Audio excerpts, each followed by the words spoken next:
তো বাড়তে পারছে না, একটু বড় জায়গা না দিলে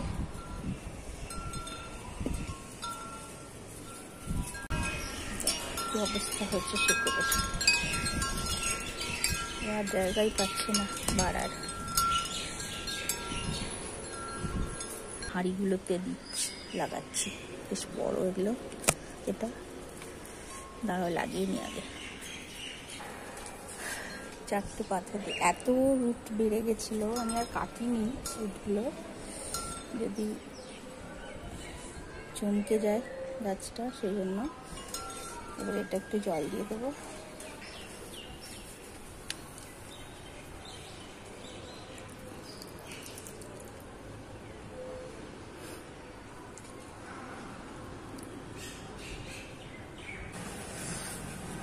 এটা খাতা রেখে দিয়ে আপাতত